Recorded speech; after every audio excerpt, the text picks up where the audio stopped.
meron tayong bisita ngayon, pero nawa hindi mo sila bisita, kundi sila po ay magiging member ng ating church. Nandito po si Cynthia na galing sa ng Amerika at siya ay isang member ng isang Christian church doon sa Washington State. At nung pag-uwi niya, dinala niya ang kanyang mga mahal sa buhay kasama yung nanay at yung mga pamangkin para dalhin niya dito sa church. Kumbaga, that's a picture of bringing her family to the Lord. Yung talagang pag dumalaw ka doon sa bahay niya, bahay namin, at hindi ka mananampalataya, i-share niya yung gospel. Kaya yung mga kapatid ko na yung mga napakasawa nila ay alamanin ng mga believers, bago ikasal, talagang sinishare muna ni kuya ko sa kanila ang Word of God. Sa biyaya ng Panginoong Diyos, sila ay nakakakilala sa ating Panginoong Diyos. So ang prayer natin dito kay Sister Cynthia, sa kanyang pagdala ng kanyang pamilya, pamamahal sa buhay, kay Lord, talagang makakakilala sila ng lubusan sa ating Panginoong Diyos. Ganun din sa ating lahat. Ang prayer ko, kung meron pang mga kamag-anak tayo na hindi nakakakilala sa Panginoong Diyos, madala natin kay Jesus. Can you say amen to that? Kaya ang title ng message this morning, Bringing Our Loved Ones to Jesus. Lessons from Andrew. At makikita natin sa John chapter 1, 40 hanggang 42. Last Sunday, ang message natin ay patungkol kay John the Baptist. At meron siyang mga disciples. Yung dalawa, isa si Andrew at marahil si John the Beloved. Sila yung kanyang mga disciples. Kumbaga, mga estudyante niya. Ano ang ginawa ni John the Baptist? Dinala niya ang kanyang mga estudyante kay Jesus. Ang sabi niya, "Look, the Lamb of God. Behold, the Lamb of God." So dito naman sa passage natin, how can we effectively lead our loved ones to Jesus following the example of Andrew with Peter? Sa John 1:40 hanggang 42, Andrew's approach to bringing his brother Peter to Jesus offers as a model for evangelizing our loved ones. Makita natin si Andrew, yung kanyang ginawa. Nawa, siya maging model natin para tagindin natin ang ating mga mahal sa buhay kay Kristo. Can you say amen to that? Una, basahin natin na sabay-sabay. The foundation of evangelizing loved ones. A personal encounter with Jesus. Ibig sabihin mo, kung ikaw ay isang evangelist, or gusto mong i-share si Jesus sa iba, dapat ikaw mismo mananampalataya kay Jesus. Nakilala mo si Jesus. Yan yung pundasyon dito. Basahin natin yung passage natin sa John 1:40. Basahin natin ng sabay-sabay. One of the two who heard God speak and followed Jesus was Andrew, Simon Peter's brother. Okay? So, isa sa mga nakinig kay Jesus ay si Andrew. Ang sabi dito, nakinig, heard John speak, and followed Jesus. So, makita natin yung experience ni John. Narinig na yung balita patungkol kay Jesus. Sino nga uli yung nagbalita sa kanya? Si John the Baptist. Ang result, ang sabi dito, he followed Jesus. Hindi lang tagapakinig itong si Andrew, kundi siya ay follower of Jesus Christ. Pag sinabing follower of Jesus Christ, disciple of Jesus Christ. Dating follower siya of John the Baptist, ngayon, disciple siya ni Jesus Christ. At pag sinabing follower of Jesus Christ, meron siyang malapit na relasyon kay Jesus.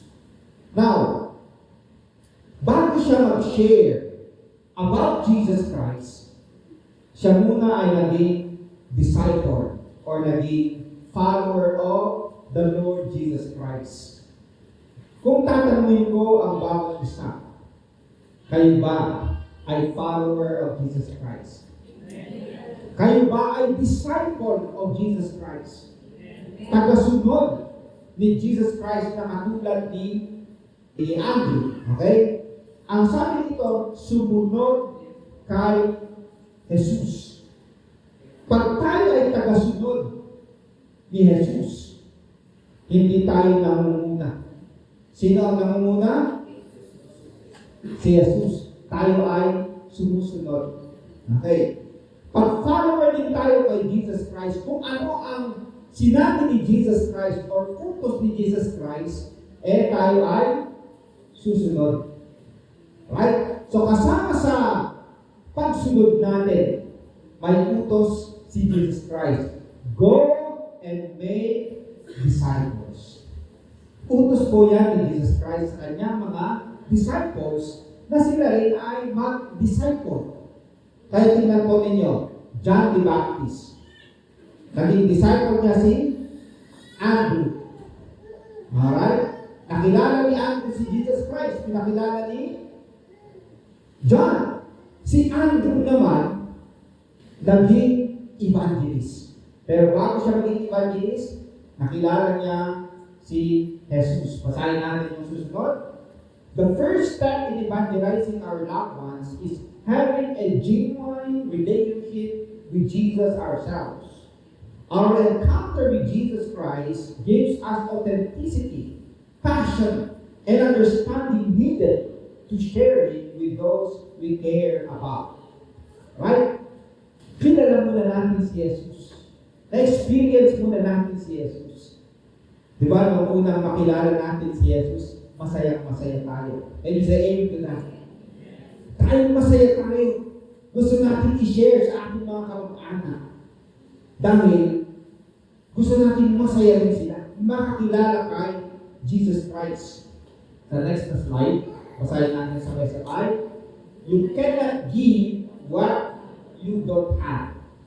You must be truly saved to preach the gospel. Okay? So, hindi mo pwedeng maibigay yung wala ka. You cannot give what you don't have. If you don't have Jesus Christ, how can you give Jesus Christ to others? So, ikaw mismo, you should have encountered the Lord Jesus Christ. May isang kwento sa next na slide. Ang title ng kwento is Pardon Papers. Na-share ko last time, may kwento noon nung wala pang sasakyan sa Amerika, kundi kabayo lang, kabayo. Or donkey, gano'n. So, ay isang governor, meron siyang pinatawad ng mga pakasalanan. At that time kasi, pag pakasalanan ka ng grabe, pinapatay. May capital punishment. Katulad ng araw dito sa Pilipinas, meron tayong upuang bakal.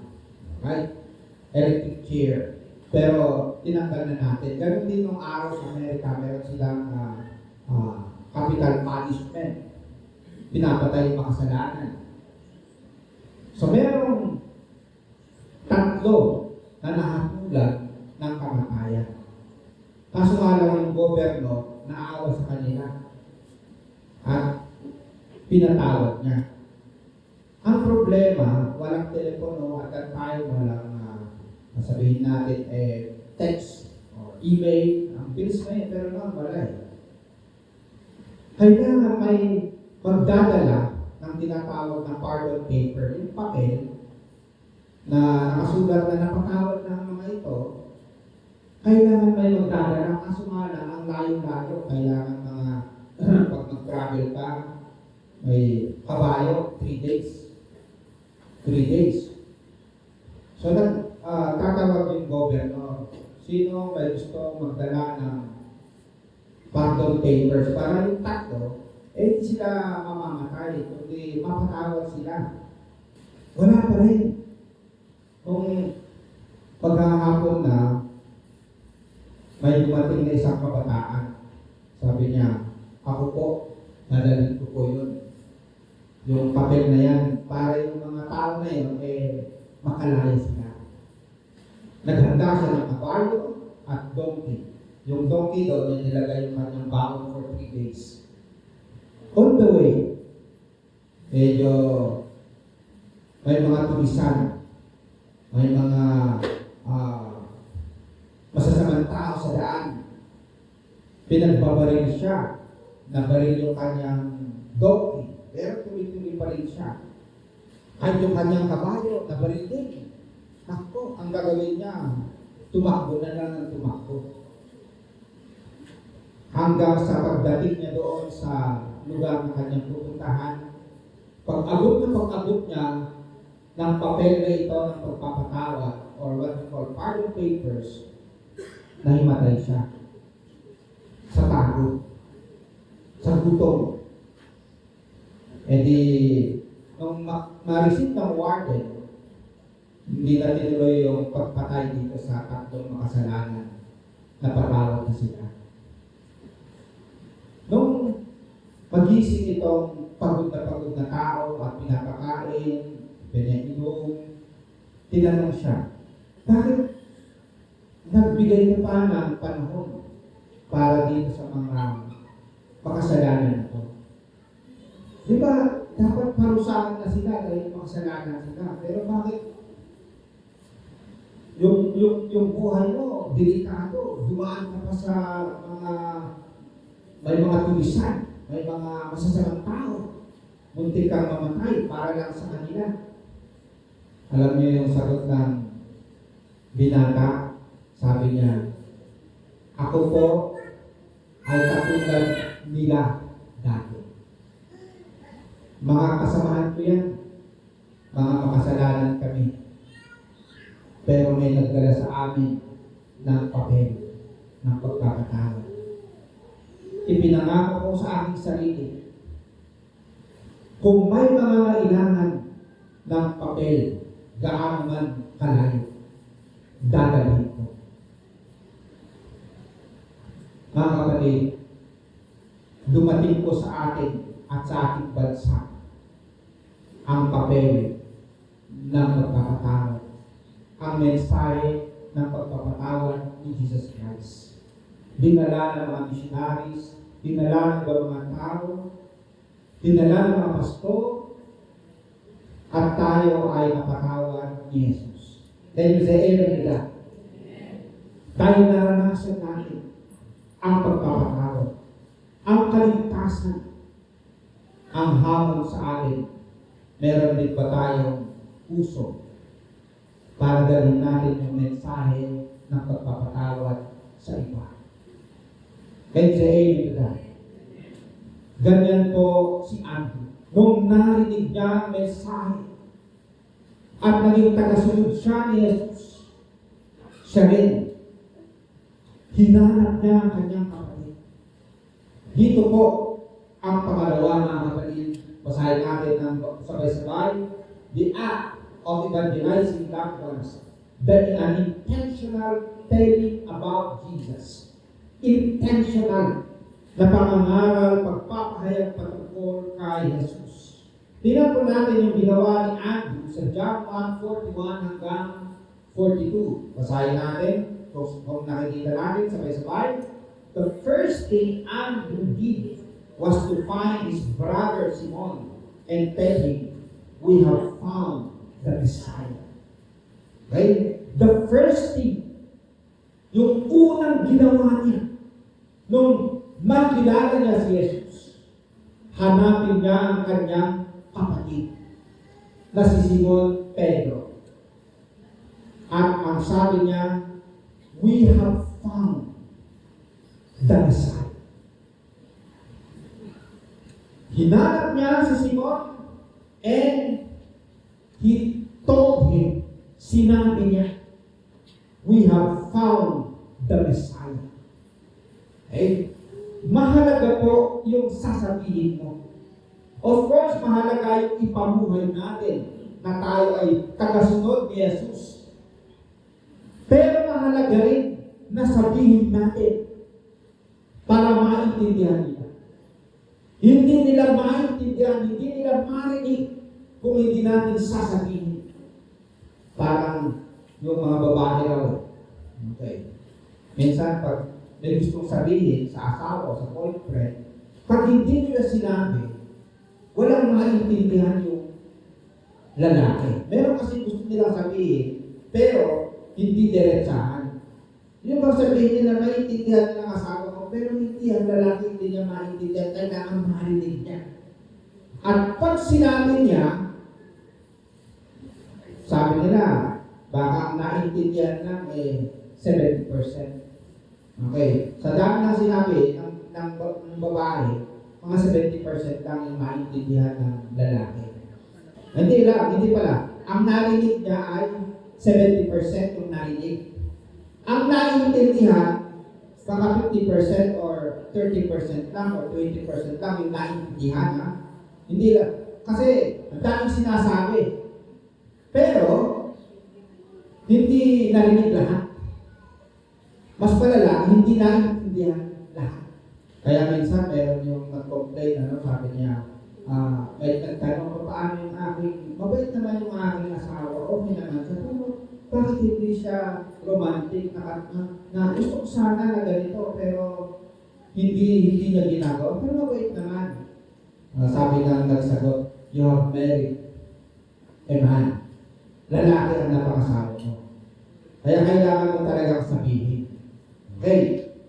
So, ang point natin dito sa pag-evangelize, pag-share ng Word of God, in as much as ipakita natin sa buhay natin, kulang po yun. Kailangan natin sabihin yung mensahe. Ano yung mensahe? We have found the Messiah. Sino yung Messiah? Si Jesus Christ. At the time they were waiting for the Messiah, yung ilan sa kanila, ang Messiah, hinihintay nila yung mga ahod sila mula sa kahirapan. Yung Messiah na hinihintay nila ay tatalunin yung Roman Empire at that time, Roman soldiers, Roman leaders. Kasi sa time nila, occupied sila ng Roman Empire. So naghihintay sila ng tagapagligtas against the Roman Empire. Pero ang sinasabi dito ni Andrew, we have found the Messiah. Ang Messiah si Jesus, siya yung magliligtas sa ating mga kasalanan. Can you say amen to that? Etong Mesiyas na ito, mamamatay sa krus ng Kalbaryo para mapatawad yung ating mga kasalanan. Kailangan marinig yan ng mga tao para maintindihan nila katulad ng ginawa ni Andrew. Kaya yung inawit natin kanina na tagpuan ng iyong pag-ibig na dakila, doon sa krus, ako'y iyong pinalaya. Jesus, ako'y aawit ng walang hanggang pagpupuri. Ang puso ko'y sa iyo iaaray. Right, so ito po yung message natin. Na itong si Jesus Christ, ipinakita niya ang kanyang pagmamahal sa atin nung inalay niya ang kanyang buhay sa krus para tayo ay mapatawad. This is the message, this is the gospel na kailangan natin i-share, sabihin sa ating mga kamag-anak. Now, sa John 20, 30 hanggang 31, mga kapatid, nung isinulat ni John ang Gospel of John, meron siyang purpose. Evangelism. Para makakilala yung magbabasa, makikinig sa kanyang isinulat. Basahin natin sabay-sabay. Jesus performed many other signs in the presence of his disciples, which are not recorded in this book. But these are written that you may believe that Jesus is the Messiah, the Son of God, and that by believing you may have life in His name. Dahil ginawa si Jesus, sabi niya. Pero yung mga nasulat ko, ang purpose ko is that you may believe that Jesus is the Messiah. Ikaw ay sumampalataya, maniwala kay Jesus bilang Mesiyas, anak ng Diyos, tagapagligtas. And by believing, you may have life in Him. Tawag natin yan eternal life. John 3:16, for God so loved the world that He gave His only begotten Son, that whoever believes in Him shall not perish, but have eternal life. Hallelujah. Puri ng Diyos. Now, sabi ni Billy Graham, ang isang evangelist daw, an evangelist is like a newscaster on television or a journalist writing for a newspaper, except that the evangelist's vision is to tell the good news that never changes. Ang good news na ito, good news 2,000 years ago. Ang good news na ito, good news 1,000 years ago. Hanggang sa ngayon, hanggang sa dating pang panahon, the good news is about the Lord Jesus Christ. Ang kanyang buhay, ang kanyang ginawa para tayo ay makakilala sa Diyos, maligtas sa ating mga kasalanan, and to have eternal life. Sabi ni Bill Bright, successful witnessing is taking the initiative to share Christ in the power of the Holy Spirit and leaving the results to God. So, when you witness, when you share, when you evangelize, nandun yung intentionality, the initiative to share Christ. Okay? Pero hindi yan sa iyong power. In the power of the Holy Spirit. Pagkatapos i-share mo, hayaan mo result sa Diyos. Kasi ang Diyos talaga ang nagliligtas. Hindi po tayo ang nagliligtas. Ang Diyos, share lang tayo ng share. Hayaan natin yung Diyos na kumilos at magligtas sa mga tao. Now, tingnan po natin yung sharing sa ating mga mahal sa buhay. Okay? Acts 2:39. Basahin natin sabay-sabay. The promise is for you and your children, and for all who are far off, for all who the Lord our God will call. Okay? Ang pangako ay para sa iyo at sa iyong mga anak. Okay? Sa next naman na verse, another verse sa Acts 16:30 hanggang 31, pasahin natin sabay-sabay. He then brought them out and asked, sirs, what must I do to be saved?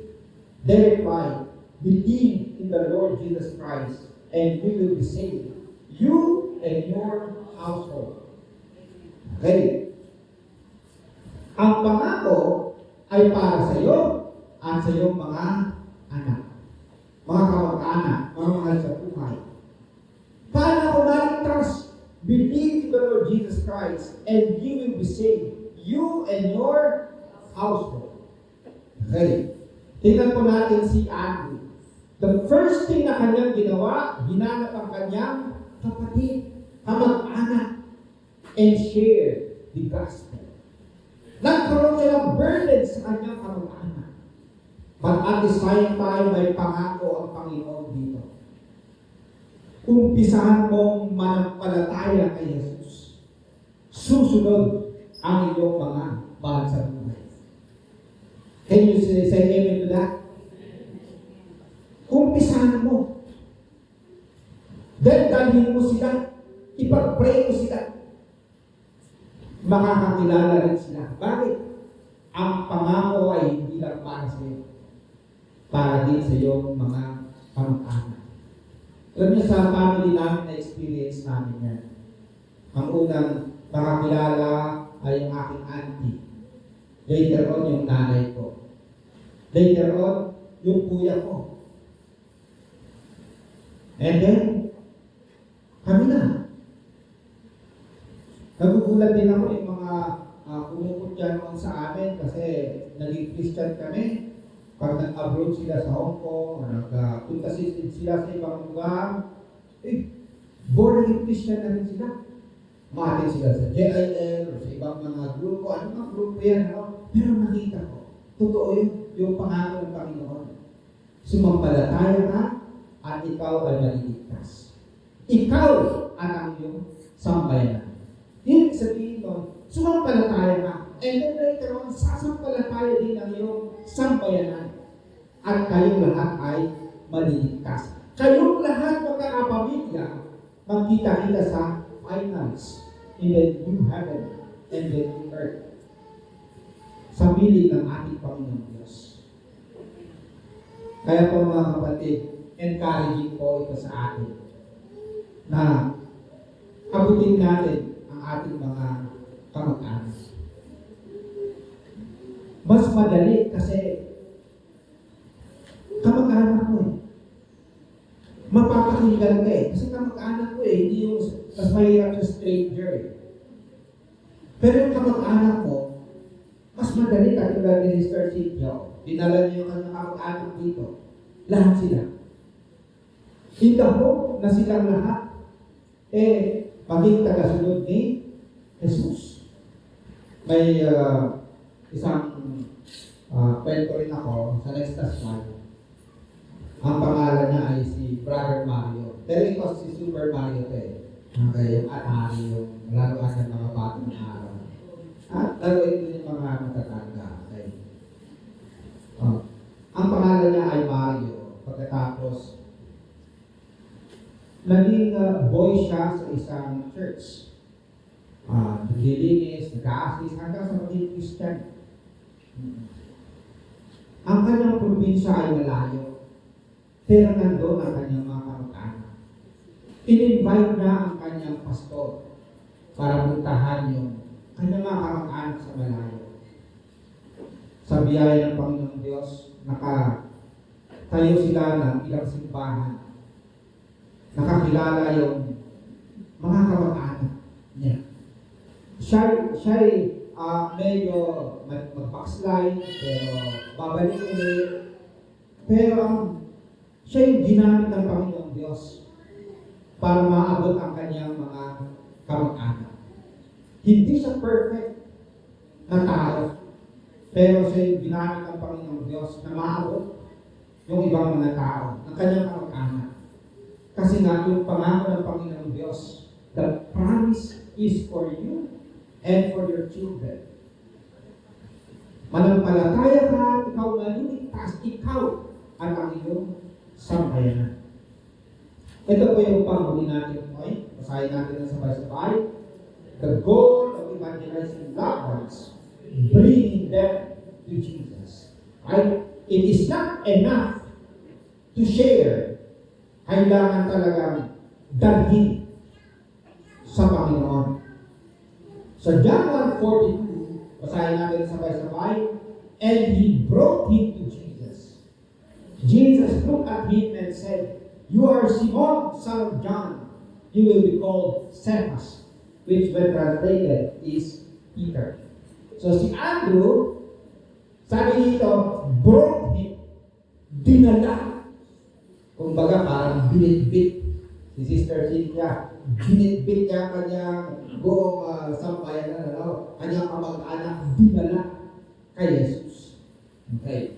Yun yung picture, yung talagang merong kagustuhan na talagang dalhin ang kanyang mga mahal sa buhay kay Jesus.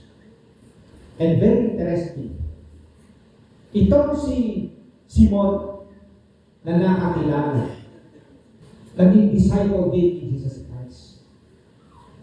At kung titingnan natin, mas famous, mas matanyag si Pedro kaysa kay Andrew. Naging leader si Peter ng mga disciples. Ang kanyang dinalang kapatid niya sa Panginoon, mas gifted sa kanya. Kaya minsan yung ating mga kapag-anak na dinadala natin sa Panginoon, minsan, wow, mas sila pa ang ginagamit ng Panginoong Diyos para maabot yung mas marami. Sa next slide, what is the biblical definition of evangelism? Evangelism is the human act of faithfully explaining and applying the gospel to an individual or audience and appealing to the hearers to accept the gospel and become follower of Jesus Christ. Yung talagang aim natin ay maging follower sila, maging disciple sila ni Jesus Christ. Yung utos ni Jesus Christ is go and make disciples. Okay, disciples, yung talagang tagasunod. And usually nangyayari ang discipleship within the context of the local church. Mahalaga po yung role ng local church para sa mga disciples na mag-grow sila kay Jesus Christ. Sa next na slide, when evangelizing our loved ones, our aim should be to lead them to a personal encounter with Jesus. Whether through prayer, ongoing conversations, or inviting them to church, we must be committed to helping them meet Jesus in a way that transforms their lives. Katulad ng sinabi ko kanina, ang unang naging Kristiyano sa amin ay ang nanay ko. Bata kami, dinadala kami, binibitbit kami sa simbahan. Dati doon kami sa Roman Catholic Church. And then, later on, doon kami sa Jehovah's Witnesses. By God's grace, napunta kami sa tamang landas. Pero nakita ko yung role ng nanay ko. Taga-bitbit, susunod lang kami. Pero may time na gusto kong maglaro, ayaw kong pumunta ng simbahan. Kahit sabi niya, Sunday na yun, punta tayo sa church. Ayaw ko. Kasi ang isip ko, gusto maglaro.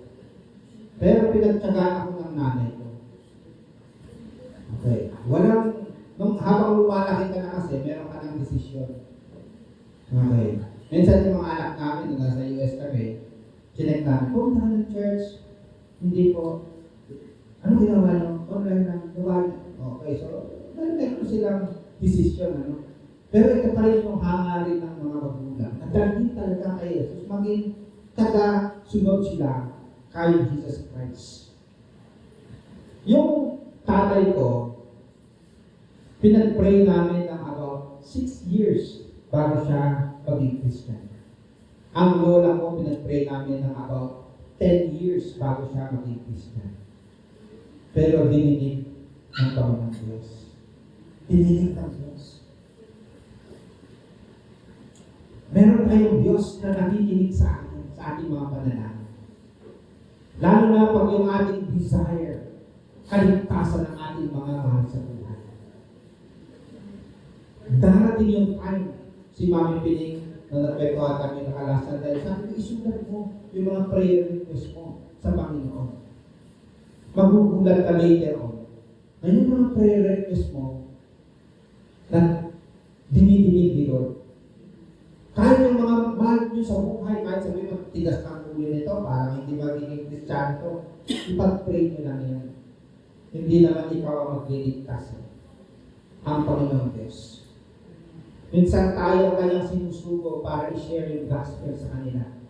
Minsan ay gagamitin ng Panginoong Diyos para sila ay makakilala. Ako ay masaya na may missionary na dumating sa aming probinsya. Ako ay taga-Ifugao Province. At nangaral ng Ebanghelyo. Ang kuya ko, sabi niya sa akin, Punta tayo sa church. Pag sinabi ng pastor, sino gustong sumunod? Manampalataya kay Jesus. Itaas mo yung kamay. Okay, yun ang kanyang pag-evangelism sa akin. Okay. Nangyari na. Umaten ako ng church. Sabi ng pastor, kung ikaw ay gustong sumampalataya, itaas mo yung kamay. Siyempre, nahihiya-hiya ako kasi ayaw kong itaas. Pero sige lang, itaas lang naman yung kamay. Gano'n, ano? Okay. Pero nakataas na lang gano'n. Sabi niya, itaas mo ba ng bakla makita? Siyempre, nakakaya eh. Hindi nakita na ako eh. Sige gano'n. Ang sabi ko, okay, lahat ng nagtaas ng kamay, tumayo. Tumayo. Titigil-tigil ako doon. Mayroon ka bang ibang tumayo? Pagtigil ko yung ate ko, tumayo rin. Okay. Dalawa lang kami. Okay. Pero, yung time na yun, totoo yung inanak natin kanina. Natakbuhan. Dati ako ay nawala. Pero natakbuhan ng Panginoon Diyos. Pag binabalikan ko yung mga nagdaan ng mga yun, yung puso ko ay masayang-masaya. At gusto kong ipangaral ng may saya at may passion ang pagbiligtas ni Jesus. Kasi ako'y natagpuan. Natagpuan na dati nawala. Tayo rin mga kapatid. Natagpuan tayo ng Panginoon Diyos.